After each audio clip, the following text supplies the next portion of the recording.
Y'all, we are back, day 26, late at night.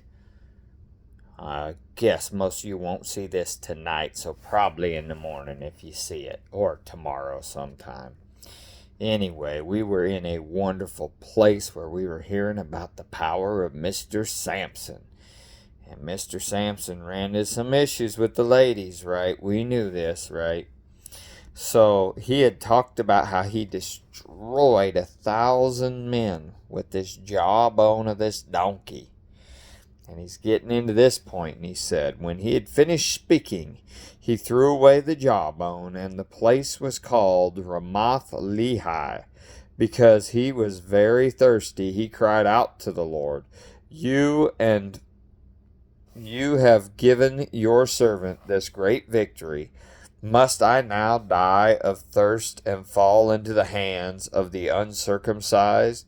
Then God opened up the hollow place in Lehi, and water came out of it.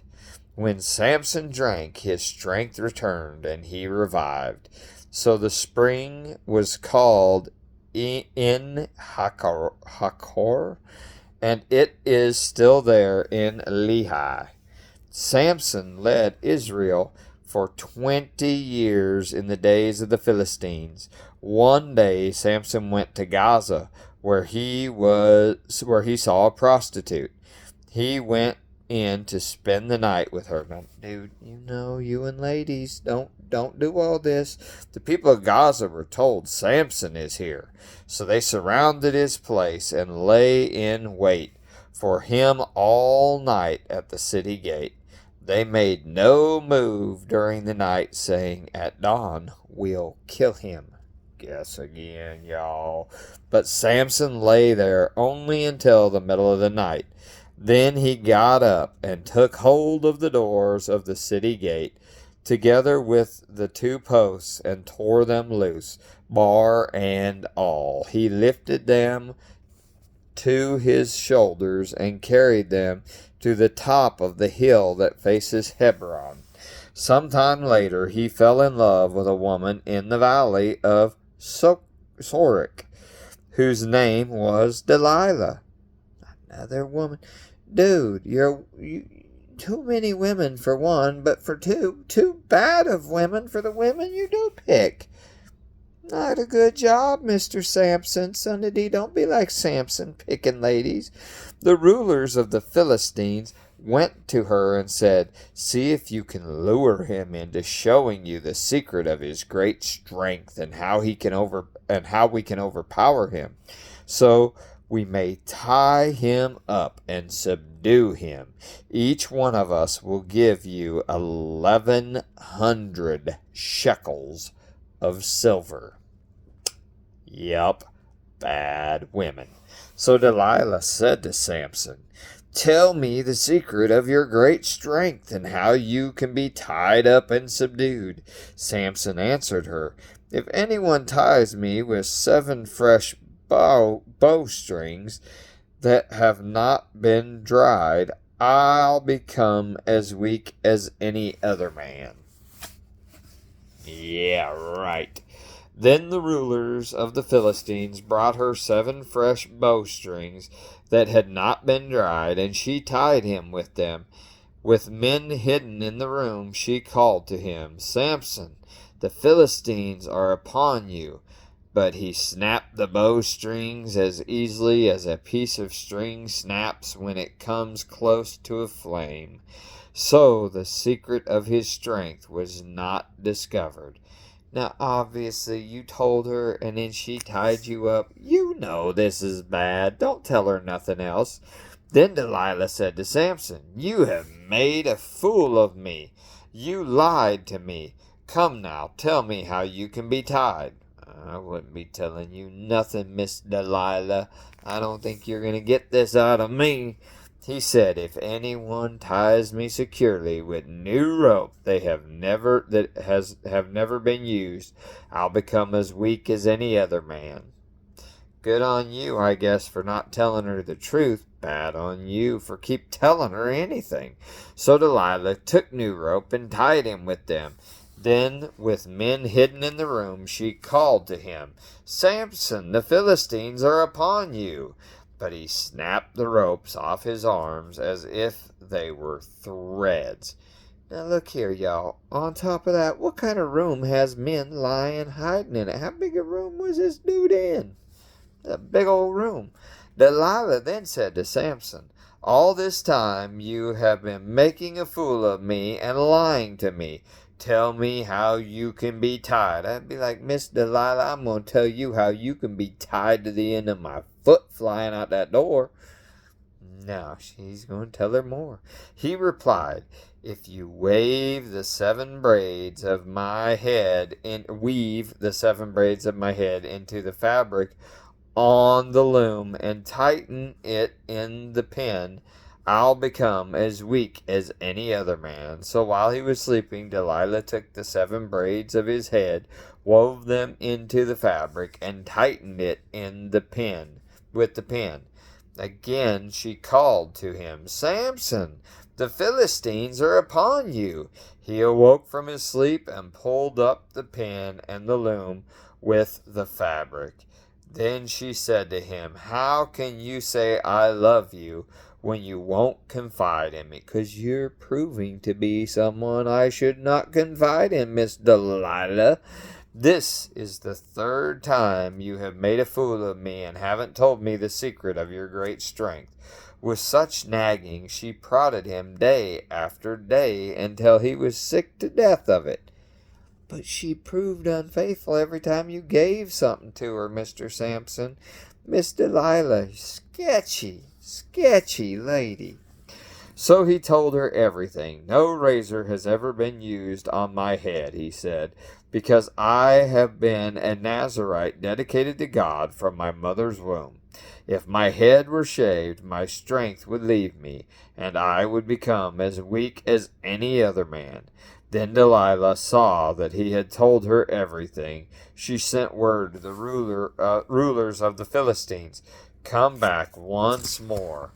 What did he do? Has told me everything. So the rulers of the Philistines returned with the silver in their hands. After putting him to sleep on her lap, she called for someone to shave off the 7 braids of his hair, and so began to subdue him, and his strength left him. Then she called, Samson, the Philistines are upon you. He awoke from his sleep and thought, I'll go out as before and shake myself free. But he did not know that the Lord had left him. Then the Philistines seized him, gouged out his eyes, and took him down to Gaza. Binding him with bronze shackles, they set him to grinding grain in the prison. But the hair on his head began to grow again after he had been shaved. Now the rulers of the Philistines assembled to offer a great sacrifice to Dagon, their god, and to celebrate, saying, Our God has delivered Samson, our enemy, into our hand. When the people saw him, they praised their God, saying, little g, by the way, on their God, Our God, little g God, has delivered our enemy into our hands, the one who laid waste on our land and multiplied our slain. While they were in high spirits, they shouted, Bring out Samson to entertain us. So they called Samson out of the prison, and he performed for them. When they stood him among the pillars, Samson said to the servant who held his hand, Put me where I can feel the pillars that support the temple, so that I may lean against them. Now the temple was crowded with men and women. All the rulers of the Philistines were there. And on the roof were about 3,000 men and women watching Samson perform. Then Samson prayed to the Lord, Sovereign Lord, big L Lord, remember me. Please, God, big G God, strengthen me just once more, and let me with one blow get revenge on the Philistines for my 2 eyes. Then Samson reached towards the two central pillars on which the temple stood, bracing himself against them, his right hand on one and his left hand on the other. Samson said, "Let me die with the Philistines." Then he pushed with all his might, and down came the temple on the rulers and all the people in it. Thus he killed many more when he died than while he lived. Then his brothers and his father's whole family went down to get him. They brought him back and buried him between Zorah and Eshtaol in the tomb of Manoah, his father. He had led Israel 20 years. After Samson, the Israelites continued their pattern of spiritual compromise. During this sad period of their history, enter Ruth, a young Moabite woman, into God's story. The Hebrew people thought God was their exclusive property. This foreign woman challenged that myth. Ruth was loyal, determined, lovely, and clever. She became part of the lineage of King David. More important, she was God's choice to illustrate the worldwide reach of God's special gift of hope and life, his plan of salvation as broad and deep as his divine love. How about that, y'all? We are done with that chapter, getting ready for chapter 9 next. Going to be coming up there. But man, I tell you what about that story. You hear about that. And Samson was supposed to be like God's guy there. And he's just messing around doing junk he had no business doing. And every time he does, he's like saying, "I don't know if you don't know this, Samson, but you run in with a bad crowd of women. These ladies ain't being good for you. They're being bad for you." And yet there goes Samson, acting the fool, doing it every time. Like, I'm going to tell you, if I tell somebody, I'm going to tell you a secret, but don't tell nobody. And I tell them, and then everybody know the secret. I told only them. And then I tell them again, and everybody know that secret again. I ain't even getting it 3 times, y'all. After 2 times of that happening, I know y'all, and you are not doing this right. Y'all are being shady. Take that, Sonny D. Don't be being shady.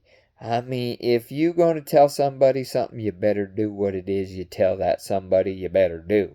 And if you're going to be something, you best be the best at it you can be. Don't be going in there and messing around doing a bunch of junk you ain't got no business doing. All right?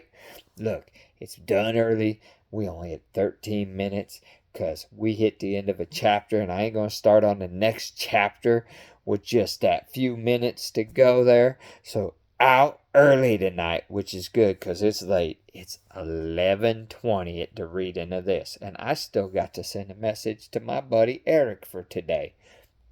But I'll get it done before midnight. You better believe that. Love y'all. I'm so thankful that you're here watching. I'm so thankful that you prayerfully are getting something from it, right? I mean, it's like the story, a condensed chronological version of the Bible. Seems like it's pretty good so far. It leaves a lot out. So you want to read a real Bible, but man, it's a good book to get a lot of reading done quick. Like, I can read it a lot quicker than what I can read the real Bible because I am a slow reader and I struggle with a lot of words. We know that. So I love y'all. Have a blessed day, and bye.